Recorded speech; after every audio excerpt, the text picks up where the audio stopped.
O governo colocou o servidor público como um inimigo público.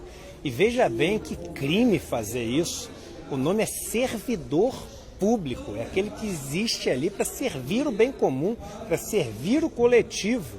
E a gente passou a ver o servidor público como aquele juiz que ganha R$200 mil e não vai trabalhar e etc., que é um caso isolado no meio de tantos, mesmo no meio judiciário, onde você tem pessoas que dedicam uma vida inteira para passar por situações absolutamente duras, difíceis e etc. E a gente pega, não, aquele exemplo. A gente, quando fala em servidor público, não pensa no professor que ganha R$2 mil para trabalhar numa zona de guerra e ensinar aquelas crianças que muitas vezes perderam os pais para o tráfico e a única esperança que eles têm é ter aquela educação deles. A gente não pensa nas enfermeiras que trabalham em condições subhumanas para tentar salvar vidas. Por que a gente não pensa nessas pessoas? Por causa de uma propaganda que existe, tentando diminuir o tamanho do Estado. Só que tem dois problemas, de você diminuir sem propósitos, de você diminuir sem um plano, de você diminuir com mentiras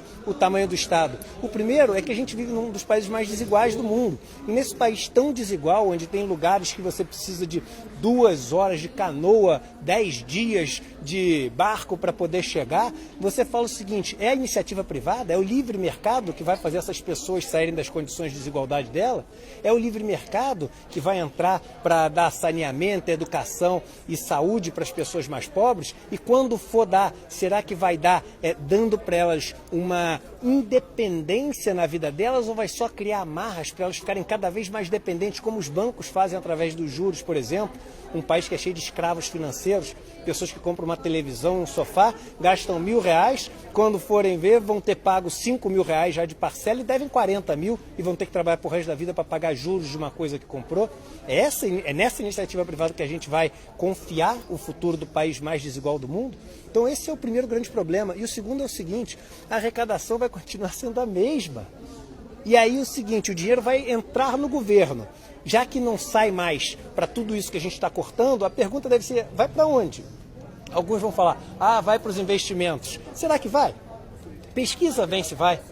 Ou vê se ele não vai para os juros da dívida brasileira. Se você somar o que a gente tem de custo de juros da dívida pública federal brasileira, mais as amortizações, é R$1 trilhão por ano.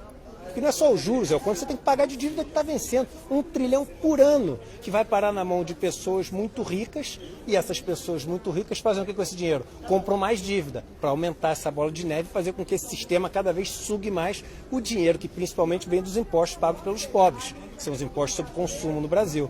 E lembrando, servidores públicos são 12 milhões no Brasil e que dividem um bolo de pouco mais de 700 bilhões de reais. Estou incluindo tudo aqui: militares, civis, federais, municipais, estaduais. Eles dividem esse bolo de 700 bilhões, 12 milhões de pessoas. As 200 famílias mais ricas do Brasil, está na Forbes na última edição, elas no ano passado aumentaram a fortuna em 230 bilhões de reais. Um grupo que é 60 mil vezes menor em tamanho e que ganhou 3 vezes menos só. Quem são os verdadeiros vilões do Brasil?